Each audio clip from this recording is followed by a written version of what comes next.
Un claquement sec et retentissant déchira le silence relatif de la cabine d'un avion de ligne, suspendu à 35 000 pieds au-dessus des nuages. Les regards des 163 passagers se tournèrent instantanément vers la source du bruit, incrédules.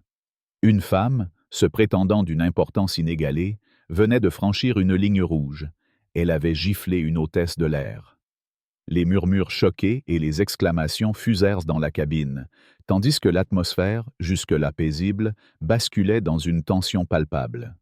Cette femme, drapée dans son arrogance, allait-elle enfin comprendre que le respect ne s'achète pas, même avec un billet premium? À bord de ce vol reliant Miami à Seattle, une bataille entre l'orgueil et la dignité allait se jouer, révélant les facettes les plus sombres et les plus lumineuses de l'humanité, dans un huis clos à des kilomètres au-dessus du sol.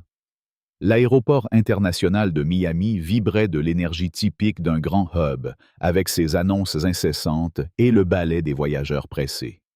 Ce matin-là, un Boeing 737 s'apprêtait à décoller pour un vol de 6 heures à destination de Seattle, transportant une mosaïque de passagers, hommes d'affaires, familles en vacances, étudiants et retraités. Parmi l'équipage, Claire Dubois, une hôtesse de l'air de 28 ans, rayonnait d'une élégance naturelle et d'un professionnalisme irréprochable. Originaire de Lyon, Claire avait rejoint la compagnie aérienne il y a 5 ans après avoir rêvé, enfant, de découvrir le monde depuis les cieux. Ses collègues la décrivaient comme une perle rare, toujours souriante, efficace et dotée d'un talent presque surnaturel pour désamorcer les situations tendues.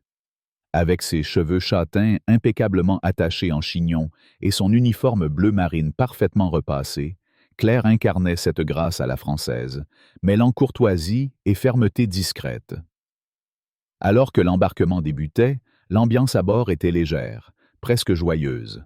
Les passagers, chargés de valises et d'attentes, s'installaient dans une chorégraphie bien rodée, tandis que Claire accueillait chacun avec un sourire chaleureux, son accent lyonnais ajoutant une touche de charme à ses salutations. Parmi les passagers, Élisabeth Moreau, 46 ans, se distinguait par son allure imposante. Cette femme d'affaires parisienne, cadre dirigeante dans une grande société financière, semblait née pour commander. Vêtue d'un tailleur Chanel impeccablement coupé, ses cheveux blonds coiffés en un carré lisse et ornés de bijoux discrets mais coûteux, Élisabeth portait son statut social comme une armure. Sa valise Louis Vuitton et son sac assorti criaient opulence, tout comme la montre Cartier qui scintignait à son poignet. Dès son arrivée au comptoir d'embarquement, elle s'était engagée dans une discussion animée avec l'agent de porte, visiblement mécontente d'un détail concernant sa réservation. Ses gestes vifs et son ton sec attiraient déjà les regards curieux des autres passagers, mais Élisabeth n'en avait cure. Elle avançait avec l'assurance de celle qui sait que le monde doit plier devant ses exigences. À l'entrée de l'avion, Claire, fidèle à son rôle, accueillit Élisabeth avec un « Bonjour, madame, bienvenue à bord », empreint de sincérité. Mais Élisabeth, absorbée par son irritation, ne daigna même pas répondre. Elle passa devant Claire sans un regard, son sac frôlant l'hôtesse dans un geste qui semblait presque volontaire. Claire, habituée au comportement parfois brusque des voyageurs, ne se laissa pas déstabiliser. Après tout, 5 années dans les airs lui avaient appris à naviguer entre les humeurs changeantes des passagers, des demandes excentriques aux colères passagères. Elle continua d'accueillir les autres voyageurs avec la même chaleur, son sourire ne vacillant jamais. Parmi eux, Antoine Lefebvre, un chef cuisinier renommé de la scène parisienne, se dirigeait vers Seattle pour participer à un festival gastronomique. Grand, charismatique, avec une barbe soigneusement taillée et un regard pétillant, Antoine dégageait une aura de bonhomie. Il répondit à Claire avec un clin d'œil amical. « Merci, mademoiselle. Espérons un vol aussi savoureux que vos manières. » Claire rit doucement, appréciant cette touche d'humour qui rompait la monotonie de l'embarquement. Une autre passagère, Sophie Martin, une étudiante de 20 ans en échange universitaire à Seattle, observait la scène avec curiosité. Assise près d'une fenêtre, son téléphone à la main, elle notait mentalement chaque détail, comme si elle pressentait que ce vol ne serait pas ordinaire. Sophie, originaire de Bordeaux, avait grandi dans une famille modeste où l'on valorisait l'empathie et le respect. Elle était accompagnée de son amie Camille, une jeune journaliste indépendante qui voyageait pour couvrir le même festival qu'Antoine. Les deux jeunes femmes, assises côte à côte, échangeaient des plaisanteries tout en observant les autres passagers s'installer. 15 minutes après le début de l'embarquement, un brouhaha attira l'attention de Claire. Une voix aiguë et autoritaire perça le murmure ambiant. « Excusez-moi, ce n'est pas possible. » Claire, avec son calme habituel, se dirigea vers la source du bruit, dans la section Économie Plus. Là, Elisabeth Moreau se tenait debout, gesticulant avec exagération devant le siège 12A, un siège côté hublot offrant un espace supplémentaire pour les jambes. « Il y a un problème avec votre siège, madame ?» demanda Claire, son ton doux mais professionnel. Elisabeth la fusilla du regard. « Un problème? Évidemment qu'il y a un problème. J'ai payé pour un siège premium, pas pour cette chaise inconfortable. Regardez-moi ça, à peine assez de place pour un enfant. » Sa voix, forte et théâtrale, attira les regards des passagers voisins, qui commencèrent à s'agiter, mal à l'aise. Le siège 12A, en réalité, offrait 36 pouces d'espace, bien plus que les sièges standards en économie, et était considéré comme l'un des plus confortables de cette catégorie. Claire, imperturbable, répondit avec empathie. « Je comprends que vous puissiez être déçue, madame. Permettez-moi de vérifier votre réservation pour m'assurer que tout est en ordre. Puis-je voir votre carte d'embarquement? » Elisabeth, avec un soupir exaspéré, lui tendit le document comme si ce geste lui coûtait un effort surhumain. Claire consulta sa tablette, confirmant que le siège était bien celui réservé. « Tout est correct, madame. Le siège 12A est bien en économie plus, avec un espace supplémentaire de 10 cm par rapport à l'économie standard. » Elisabeth croisa les bras, son visage s'empourprant. « C'est ridicule. J'ai déjà voyagé en économie plus et ce n'était pas aussi étroit. Vous pensez que je ne connais pas la différence? J'ai dépensé des milliers d'euros avec votre compagnie. »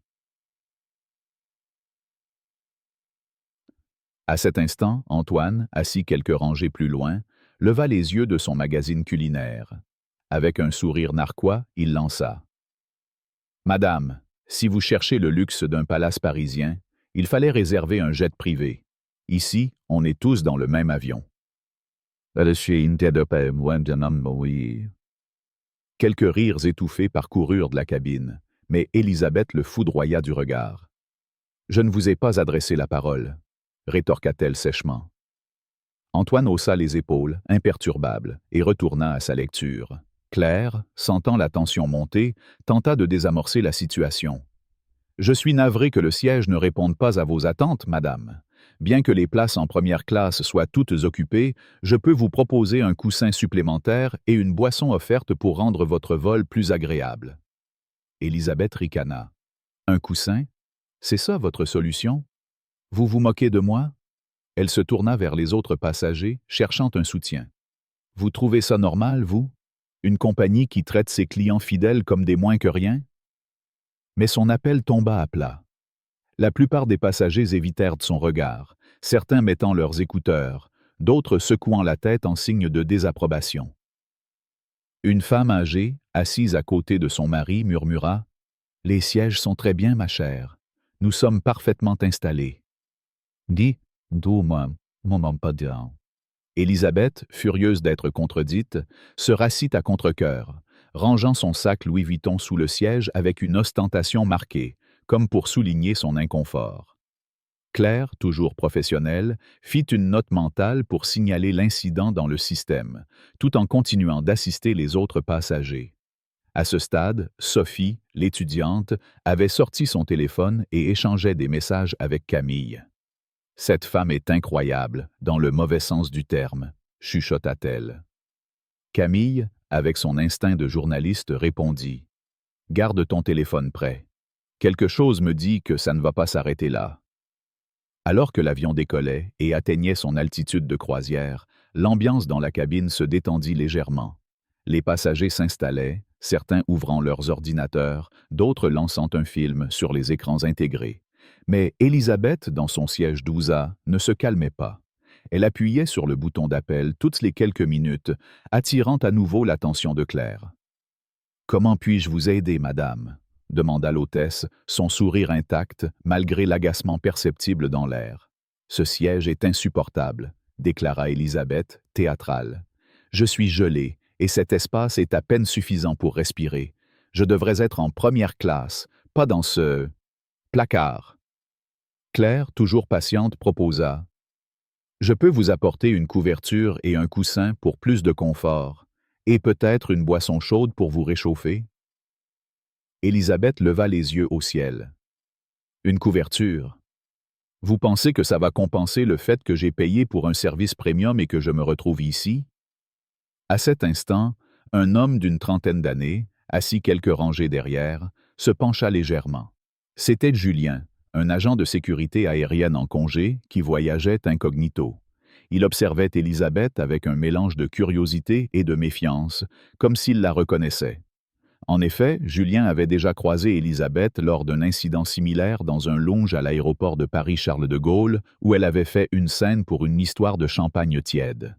Il murmura à son voisin « Cette femme a un don pour se faire remarquer ». Élisabeth, ignorant qu'elle était observée, continua de hausser le ton. « Vous savez qui je suis?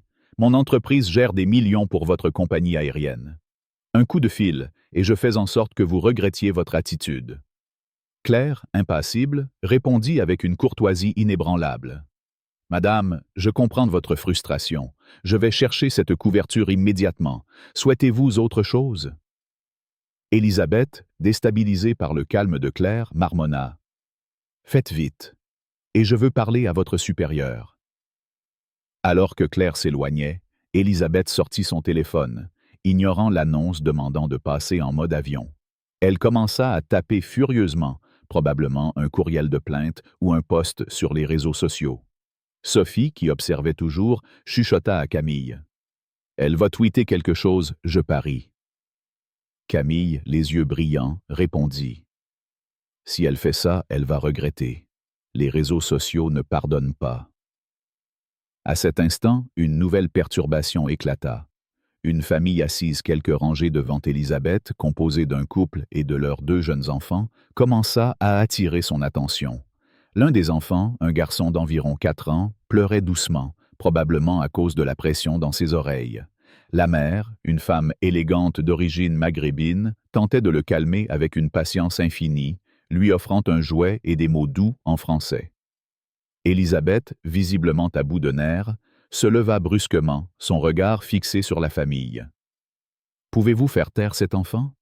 lança-t-elle, sa voix tranchante comme une lame. « Certains d'entre nous essaient de travailler. » La mère, visiblement embarrassée, répondit avec douceur. « Je suis désolée, monsieur. Il a mal aux oreilles et à cause de l'altitude. J'essaie de le calmer. » Mais Élisabeth, loin de compatir, rétorqua.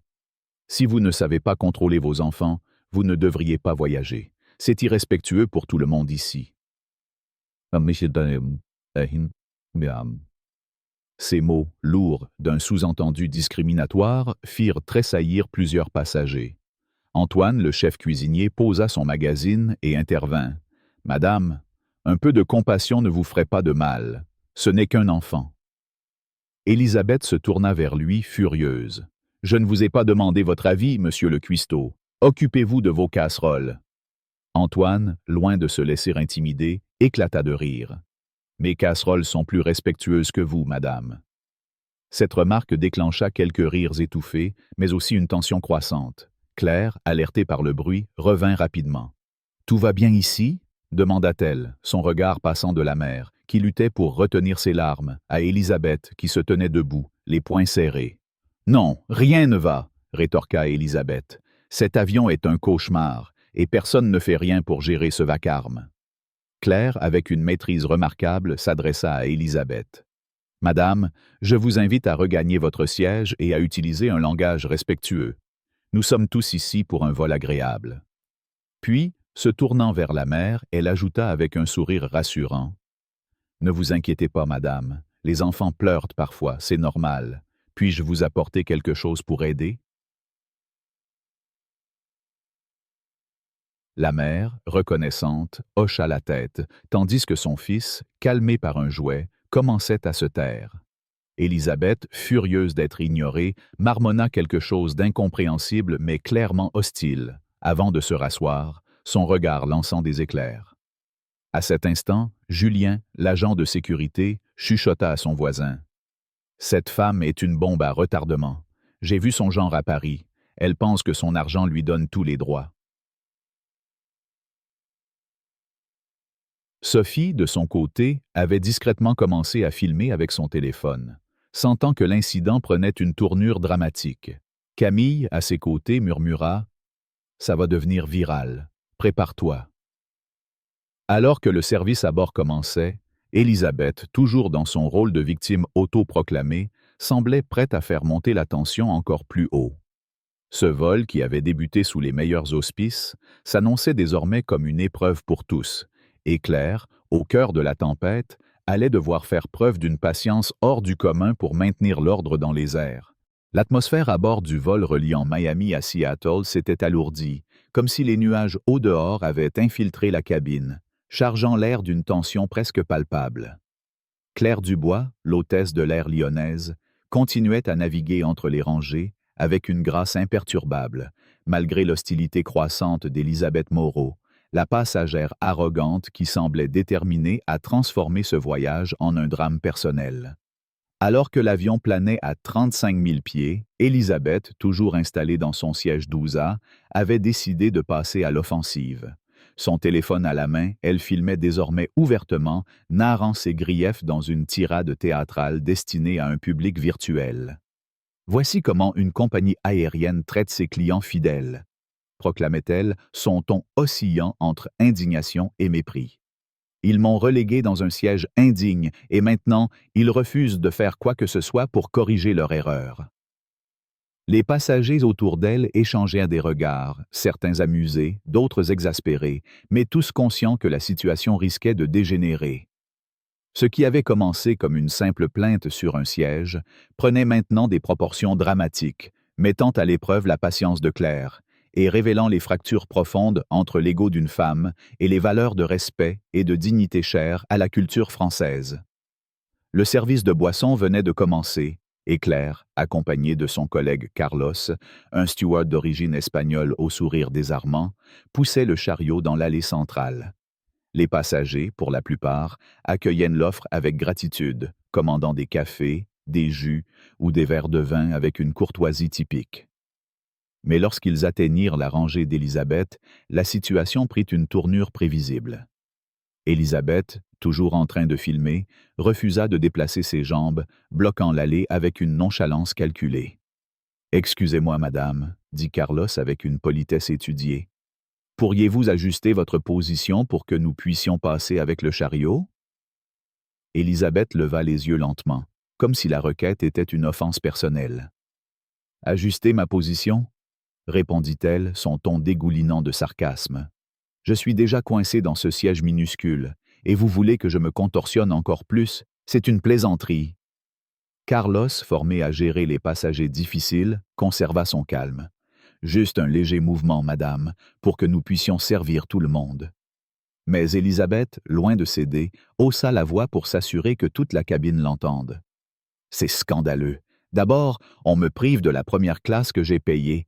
Ensuite, on me demande de me plier aux caprices de l'équipage. » Elle tourna son téléphone pour capturer Carlos dans le cadre, continuant sa narration. « Regardez, il me harcèle maintenant. Tout ça parce que je demande un minimum de respect pour une cliente fidèle. » À cet instant, Sophie Martin, l'étudiante bordelaise assise quelques rangées plus loin, chuchota à son amie Camille, la journaliste. « Elle filme tout ça pour les réseaux sociaux. Elle pense vraiment qu'elle va passer pour la victime? » Camille, avec un sourire en coin, répondit « Laisse-la faire.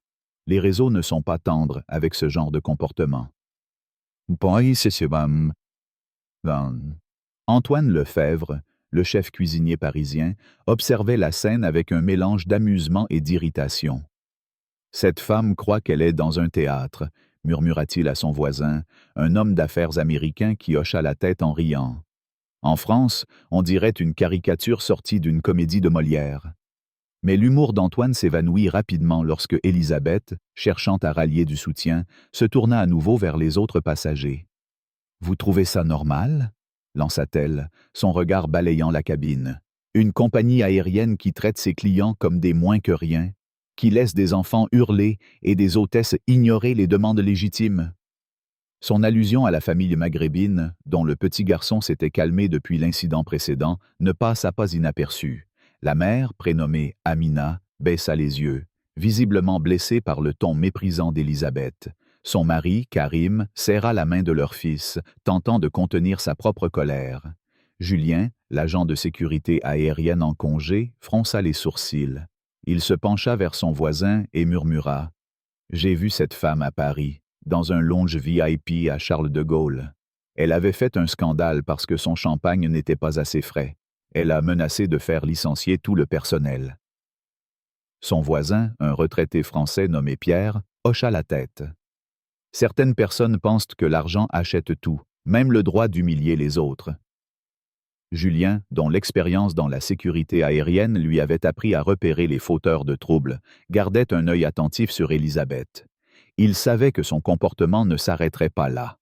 Claire, alertée par le blocage du chariot, revint rapidement vers la rangée d'Élisabeth. « Madame Moreau, je vous demanderai de permettre au service de continuer, » dit-elle, son ton ferme mais toujours courtois.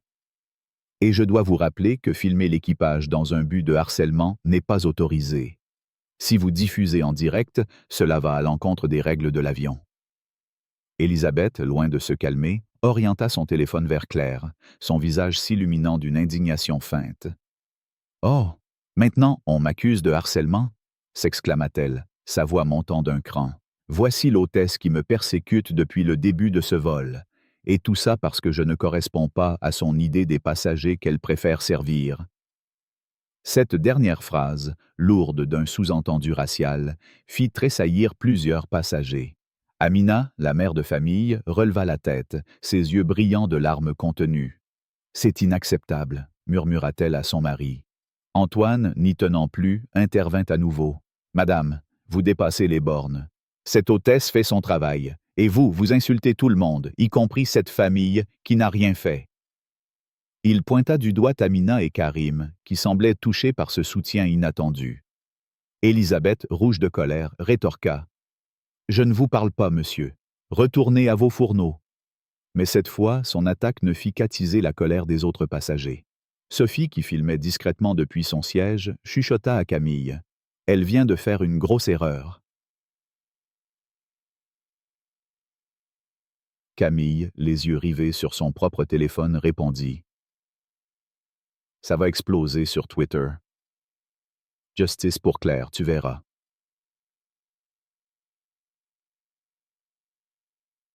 À cet instant, la situation bascula. Élisabeth, toujours debout, se pencha vers Amina et lança. « Si vous ne savez pas élever vos enfants, vous ne devriez pas voyager dans des avions comme celui-ci.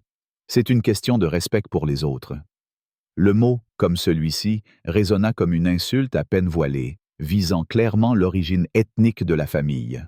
Un silence choqué envahit la cabine, suivi d'un murmure de désapprobation. Karim, le père, se leva, son visage crispé mais sa voix calme. « Madame, vous parlez de respect, mais vous n'en montrez aucun. Mon fils a 4 ans, et il a le droit d'être ici, tout comme vous. » Amina, serrant son fils contre elle, ajouta. « Nous ne vous avons rien fait. Laissez-nous tranquilles. » Claire, sentant la situation devenir incontrôlable, s'interposa. « Madame Moreau, je vous demande de regagner votre siège immédiatement et de cesser d'importuner les autres passagers. » Mais Élisabeth, loin de se calmer, pointa un doigt accusateur vers Claire. « Vous prenez leur parti, n'est-ce pas? C'est toujours la même chose avec des gens comme vous. » Cette remarque, ouvertement raciste, fit l'effet d'une bombe. Plusieurs passagers laissèrent échapper des exclamations de choc. Sophie, filmant toujours, murmura à Camille. « C'est fini pour elle. Elle vient de se condamner toute seule. » Julien, l'agent de sécurité, se leva à son tour, son visage grave. « Madame, je suis agent de sécurité aérienne, même si je ne suis pas en service. Ce que vous venez de dire est inacceptable, et je vous conseille de vous taire avant que cela n'empire. » Élisabeth, déstabilisée par cette intervention, tenta de se défendre. « Je n'ai rien dit de mal, vous déformez mes paroles. » Mais son ton perdait de sa conviction et les regards hostiles des autres passagers la firent vaciller. Claire, toujours professionnelle, répéta « Madame, retournez à votre siège, c'est votre dernier avertissement. » Mais Élisabeth, au lieu de se calmer, décida de pousser la confrontation plus loin. Elle brandit son téléphone plus haut, continuant à filmer. « Regardez comment qu'il me traite !» cria-t-elle. « Il m'accuse de racisme alors que je demande juste un minimum de confort. » Puis, dans un mouvement brusque, elle se tourna vers Claire et, sans crier gare, lui asséna une gifle retentissante. Le bruit résonna dans la cabine, suivi d'un silence sidéré. Claire recula, portant une main à sa joue, où une marque rouge commençait à apparaître. Les passagers, abasourdis, réagirent immédiatement. « Elle a frappé l'hôtesse !» cria une femme. « C'est inadmissible !» lança un autre passager. Antoine bondit de son siège, prêt à intervenir, mais Julien le retint d'un geste. « Laissez l'équipage gérer, mais je suis témoin, et elle ne s'en sortira pas comme ça. » Élisabeth, loin de montrer des remords, tenta de justifier son geste. « Elle l'a mérité. Elle m'a provoqué depuis le début, » hurla-t-elle, tentant d'attraper le bras de Claire, qui reculait calmement, protégée par Carlos. « Ne me touchez pas !» cria Élisabeth, bien que personne ne l'ait approchée. Sophie, filmant toujours, murmura à Camille. « C'est en train de devenir viral. Regarde, les gens partagent déjà. » Camille, qui avait commencé à tweeter depuis son propre compte, ajouta « Cette femme vient de ruiner sa réputation en direct. » La voix du commandant de bord, le capitaine Laurent Dupont, retentit soudain dans les haut-parleurs, grave et autoritaire. « Mesdames et messieurs, ici votre commandant. En raison d'un incident de sécurité dans la cabine, nous allons effectuer un atterrissage d'urgence à Denver. Veuillez rester assis et garder vos ceintures attachées. » Cette annonce provoqua un murmure collectif. Un atterrissage d'urgence signifiait des retards, des correspondances manquées et un chaos logistique pour tous les passagers. Pourtant, personne ne semblait blâmer l'équipage. Tous les regards convergeaient vers Élisabeth, qui, pour la première fois, semblait réaliser l'ampleur de son comportement. Julien, se rapprochant discrètement de Claire, lui murmura « Vous avez géré ça comme une professionnelle. Ne vous inquiétez pas, j'ai tout vu, et je témoignerai si besoin. » Claire, tenant un chiffon froid contre sa joue, hocha la tête avec un sourire reconnaissant. « Merci, monsieur, je fais juste mon travail. » Mais son regard trahissait une douleur contenue, non pas seulement physique, mais aussi émotionnelle. Élisabeth, de son côté, continuait à marmonner des justifications, toujours filmant par intermittence. « Ils m'ont forcé à en arriver là », déclara-t-elle à son téléphone, comme si elle croyait encore pouvoir inverser le récit. Sophie, toujours en train de filmer, chuchota à Camille. Elle ne se rend pas compte que tout le monde est contre elle. À mesure que l'avion entamait sa descente vers Denver, la cabine vibrait d'une énergie étrange, mélange de tension et de solidarité naissante. Les passagers échangeaient des regards, certains offrant des mots de soutien à Claire lorsqu'elle passait pour vérifier les ceintures. Amina, la mère de famille, s'approcha discrètement de Claire pendant un moment de calme. « Merci pour votre gentillesse, » murmura-t-elle. « Vous ne méritiez pas ça. » Claire, touchée, répondit « Vous non plus, madame. Merci de votre patience. » Antoine, fidèle à son tempérament jovial, tenta de détendre l'atmosphère. « Quand tout ça sera fini, je vous invite tous à mon restaurant à Paris. Un bon coq au vin, ça remet les idées en place. » Quelques rires fusèrent, brisant momentanément la lourdeur ambiante. Mais Élisabeth, isolée dans son siège, semblait enfin prendre conscience de l'ampleur de ses actes. Son visage, jusque-là marqué par l'arrogance, laissait entrevoir une lueur d'inquiétude. Elle rangea son téléphone, mais il était trop tard. Les vidéos de Sophie, déjà partagées sur les réseaux sociaux, circulaient à une vitesse fulgurante, accompagnées du hashtag #Justice pour Claire. Ce qui avait commencé comme une simple dispute sur un siège était sur le point de devenir une tempête médiatique, et Élisabeth Moreau allait bientôt découvrir que, même à 35 000 pieds, les conséquences de ses actes ne pouvaient être évitées. L'avion, désormais posé sur le tarmac de l'aéroport international de Denver, semblait suspendu dans un silence chargé, comme si les 163 passagers retenaient leur souffle. Les gyrophares des véhicules de police scintillaient au loin, visibles à travers les hublots, tandis que l'équipage préparait un débarquement hors du commun. Élisabeth Moreau, la passagère tumultueuse dont l'arrogance avait transformé un vol de routine en un drame à 35 000 pieds, était désormais au centre de toutes les attentions, mais pas pour les raisons qu'elle aurait souhaitées. Menottée, escortée par 3 officiers de police de Denver, elle quittait l'appareil sous les regards lourds de reproches des autres voyageurs.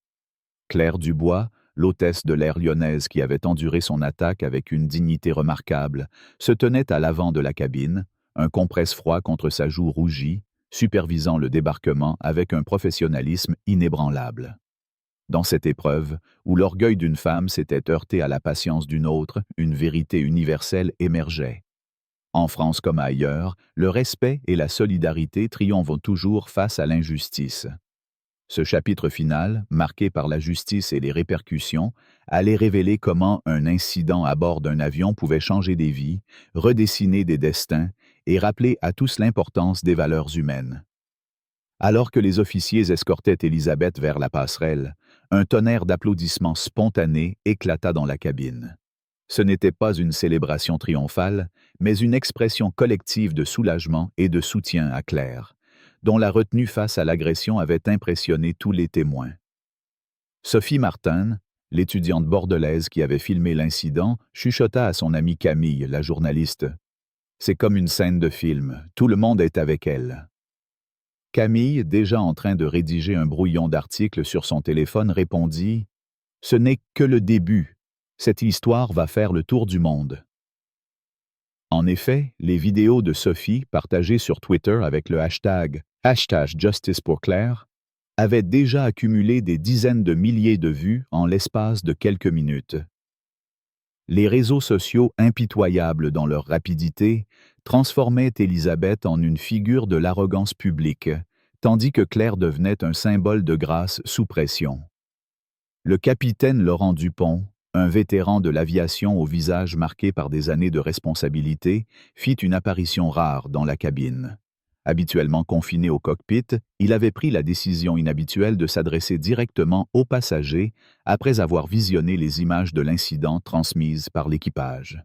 « Mesdames et messieurs, » commença-t-il, sa voix grave résonnant dans la cabine, « je tiens à m'excuser pour les perturbations causées par cet incident.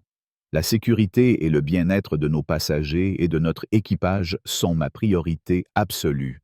Je remercie chacun d'entre vous pour votre patience et votre coopération. » Puis, se tournant vers Claire, il ajouta « Et je tiens à saluer le professionnalisme exemplaire de notre hôtesse, mademoiselle Dubois, qui a géré cette situation avec une dignité remarquable. » Les passagers applaudirent à nouveau, plusieurs criant des mots d'encouragement. Claire, émue mais toujours composée, inclina légèrement la tête en signe de gratitude, son regard trahissant une fatigue mêlée de reconnaissance. Pendant ce temps, Élisabeth, désormais dans la passerelle, continuait de protester, sa voix stridente résonnant même à travers les murs de l'avion. « C'est une injustice !» criait-elle aux officiers. « Je n'ai rien fait de mal. Cette hôtesse m'a provoqué, et vous me traitez comme une criminelle. » L'officier Diaz, un homme d'une quarantaine d'années au calme olympien, répondit sans élever la voix. « Madame Moreau, nous avons des témoignages et des vidéos de multiples passagers. Vous êtes accusée d'agression sur un membre d'équipage, ce qui constitue un délit fédéral. Je vous conseille de coopérer. » Élisabeth, les poignets entravés par les menottes, lança un dernier regard désespéré vers la cabine, espérant peut-être un soutien de dernière minute. Mais elle ne trouva que des visages fermés, certains exprimant du dégoût, d'autres de la pitié. Même Antoine Lefebvre, le chef cuisinier, habituellement prompt à l'humour, la fixait avec un sérieux inhabituel. « En France, on dit que l'arrogance est un plat qui se mange froid, » murmura-t-il à son voisin Pierre, qui acquiesça avec un sourire triste. À l'intérieur du terminal de Denver, une agitation inhabituelle régnait. Les médias locaux, alertés par la viralité des vidéos de Sophie, avaient dépêché des équipes de télévision qui se massaient déjà près de la zone de sécurité où Élisabeth serait escortée. Les hashtags #Justice pour Claire et #AvionScandal dominaient les tendances sur Twitter, non seulement aux États-Unis, mais aussi en France, où l'incident prenait une dimension culturelle. En France, où l'on valorise la courtoisie et le respect des travailleurs, le comportement d'Élisabeth était perçu comme une trahison des valeurs nationales. Camille, la journaliste, rédigeait déjà un article pour un média français en ligne, décrivant Claire comme une héroïne discrète face à l'arrogance d'une élite autoproclamée. Cette histoire, écrivait-elle, montre que la dignité d'une hôtesse de l'air, issue d'une famille modeste de Lyon, peut éclipser l'orgueil d'une cadre parisienne qui croit tout acheter avec son statut. Alors que les passagers commençaient à débarquer, plusieurs s'approchèrent de Claire pour lui offrir des mots de soutien. Amina, la mère de famille maghrébine, lui tendit un dessin que son fils avait griffonné sur une serviette en papier, un avion avec un sourire. « C'est pour vous, » dit-elle, les yeux humides. « Vous avez été si gentil avec nous, malgré tout. » Claire, touchée, serra le dessin contre elle. « Merci beaucoup, » répondit-elle, sa voix tremblante d'émotion. Julien, l'agent de sécurité aérienne, s'approcha à son tour. « Je vais donner mon témoignage à la police, » dit-il. « Ce que vous avez fait, rester calme face à une telle agression, c'est remarquable. Si vous avez besoin d'un témoin, je suis là. » Claire hocha la tête, reconnaissante, mais son esprit était ailleurs. La douleur physique de la gifle s'estompait, mais l'humiliation publique et les insultes racistes d'Élisabeth pesaient encore lourd. Dans le terminal, l'arrivée d'Élisabeth, menottée et escortée par les officiers, attira une foule de curieux et de caméras. Les reporters, micro à la main, criaient des questions. « Madame Moreau, regrettez-vous vos actions? Pourquoi avez-vous frappé l'hôtesse ?» Élisabeth, le visage fermé, ne répondit pas, mais son regard trahissait une panique croissante. Les vidéos de Sophie, désormais visionnées par des centaines de milliers de personnes, avaient été reprises par des comptes influents en France, dont un célèbre chroniqueur parisien qui tweetait « Élisabeth Moreau incarne tout ce que la France rejette, l'arrogance, le mépris des autres et une absence totale de savoir-vivre. Justice pour Claire. » La réputation d'Élisabeth, soigneusement construite dans les cercles financiers parisiens, s'effondrait en temps réel. Moins de 24 heures après l'incident, la société financière parisienne, où Élisabeth occupait un poste de directrice des investissements aériens, Groupe Valmont, publia un communiqué cinglant. Le Groupe Valmont condamne fermement tout comportement violent, discriminatoire ou contraire à l'éthique. Les agissements d'Élisabeth Moreau, tels que montrés dans les vidéos de l'incident sur le vol AA2478, sont incompatibles avec nos valeurs. Par conséquent, Madame Moreau n'est plus employée par notre organisation. Nous présentons nos excuses sincères à l'hôtesse de l'air, à la compagnie aérienne et à tous les passagers affectés. Ce communiqué, relayé par les médias français et internationaux, marqua la fin brutale de la carrière d'Élisabeth. À Paris, où l'on valorise l'élégance et la retenue, son comportement était vu comme une honte, une trahison des idéaux de civilité qui définissent la culture française. Pendant ce temps, Claire, encore sous le choc, recevait un appel inattendu 2 jours après l'incident. C'était Philippe Moreau, aucun lien avec Élisabeth, le PDG de la compagnie aérienne, qui souhaitait s'enquérir de son état. « Mademoiselle Dubois », commença-t-il, sa voix empreinte de sincérité, « je tiens à vous féliciter pour votre professionnalisme.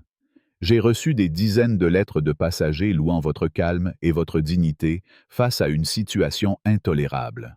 En 20 ans à la tête de cette compagnie, je n'ai jamais vu un tel élan de soutien pour un membre d'équipage. » Ce qui devait être un simple appel de courtoisie se transforma en une opportunité inattendue.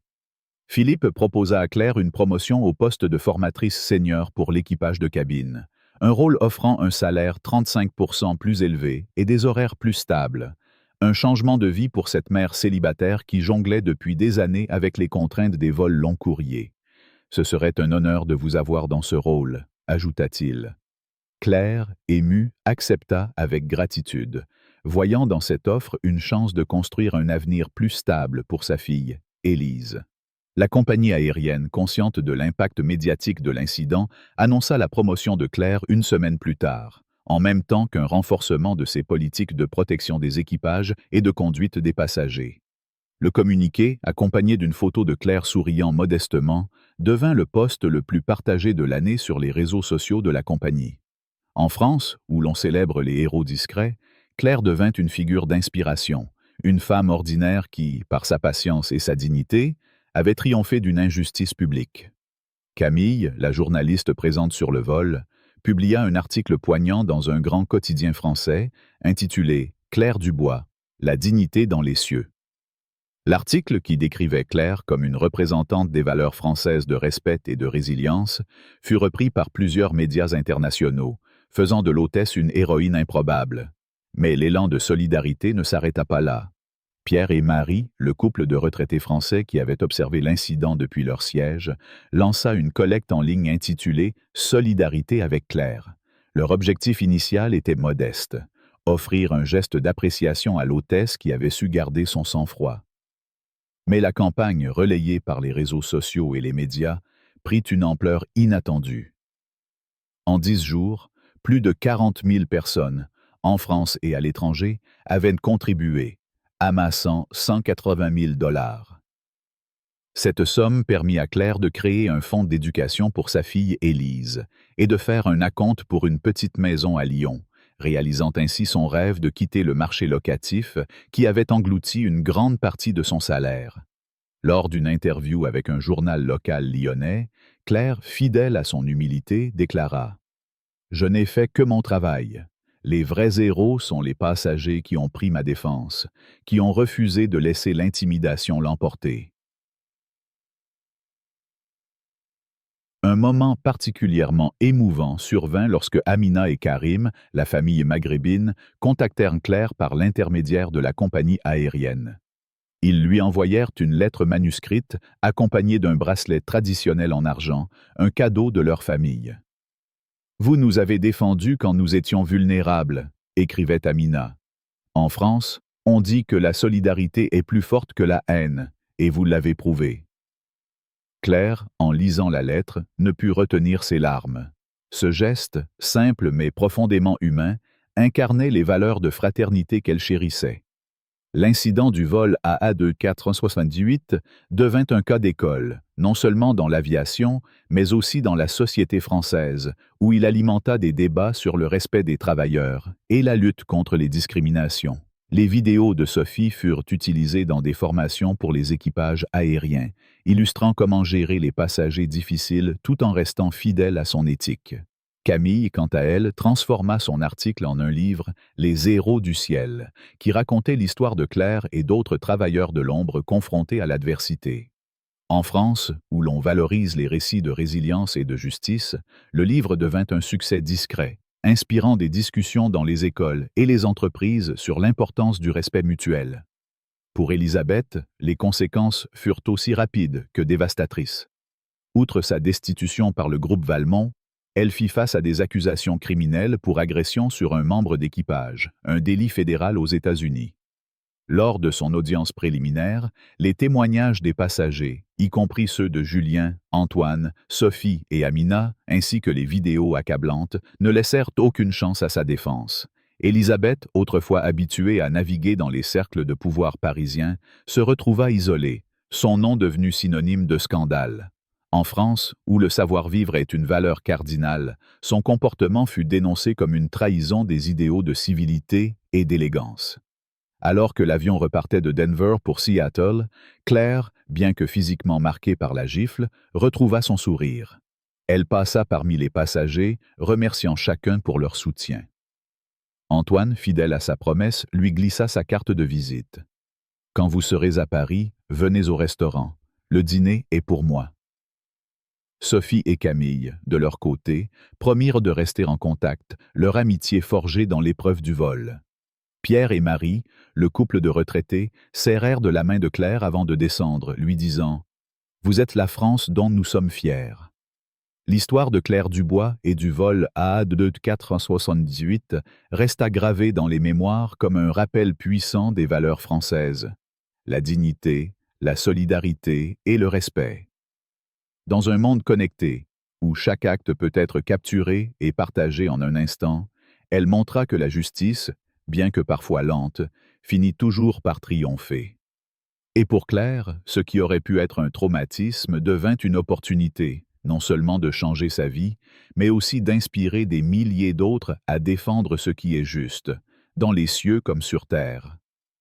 L'histoire du vol AA2478, où Claire Dubois, une hôtesse de l'air empreinte de grâce, a été confrontée à l'arrogance et à la violence d'Élisabeth Moreau, est bien plus qu'un simple incident aérien. Elle touche au cœur des valeurs françaises, le respect, la dignité et la solidarité. En France, où l'élégance des relations humaines et la défense de l'égalité sont des piliers culturels, cet épisode nous invite à réfléchir profondément à notre comportement envers autrui, en particulier envers ceux qui, comme Claire, assurent notre bien-être avec humilité. Cette histoire, riche en émotions et en enseignements, nous pousse à questionner nos actions quotidiennes et à cultiver un monde plus juste. Mon premier sentiment face à cet incident est une admiration sans borne pour Claire. Son calme face à l'agression, sa capacité à répondre aux insultes par une courtoisie inébranlable, incarnent l'idéal français du savoir-vivre. En France, où l'on apprend dès l'enfance à maîtriser ses émotions et à respecter autrui, Claire est un modèle de résilience. Sa dignité, même sous la pression d'une gifle et d'attaques discriminatoires, nous rappelle que la véritable force réside dans la retenue et l'humanité. Elle nous enseigne que, face à l'adversité, répondre par la bienveillance est une victoire en soi. Ce courage discret, si typique des héros ordinaires que la France chérit, m'inspire à adopter une attitude similaire dans les moments de conflit.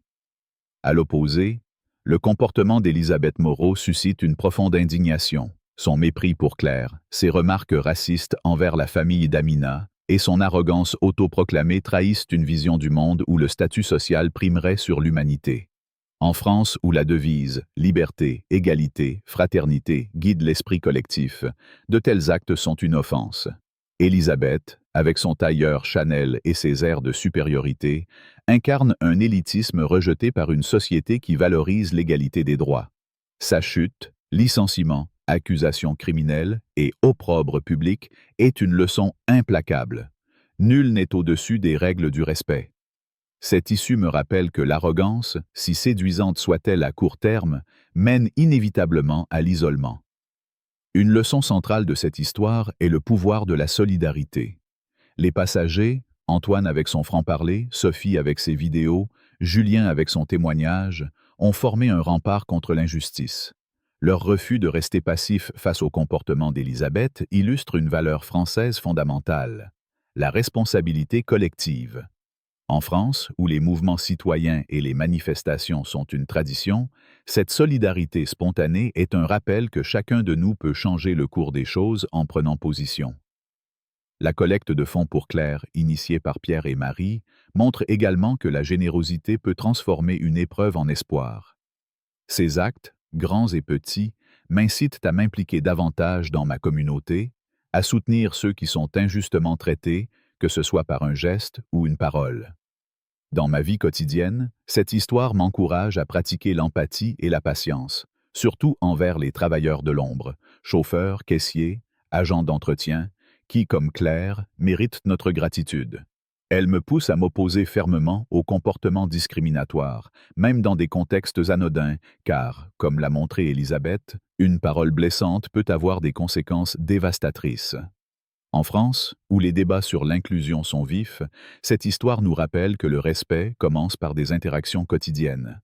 Elle m'inspire aussi à utiliser les outils modernes, comme les réseaux sociaux, pour amplifier les voix des opprimés, à l'image de Sophie, dont les vidéos ont fait éclater la vérité. Enfin, l'élan de soutien pour Claire, sa promotion, la collecte de fonds, les hommages médiatiques, montrent que la bonté et la justice finissent par triompher. Cette générosité collective, si chère à la culture française, nous enseigne que chaque acte de compassion compte. Appliquer cette leçon, c'est choisir de construire un monde où la dignité de chacun est respectée, où la solidarité l'emporte sur l'égoïsme. Si cette histoire vous a ému, si vous partagez notre foi en la dignité et la fraternité, alors agissez. Cliquez sur « J'aime », partagez cette vidéo avec vos proches et abonnez-vous pour découvrir d'autres récits qui célèbrent l'humanité. Laissez un commentaire. Comment appliquez-vous le respect dans votre vie? D'où regardez-vous cette vidéo? Ensemble, faisons rayonner les valeurs françaises de justice et de solidarité.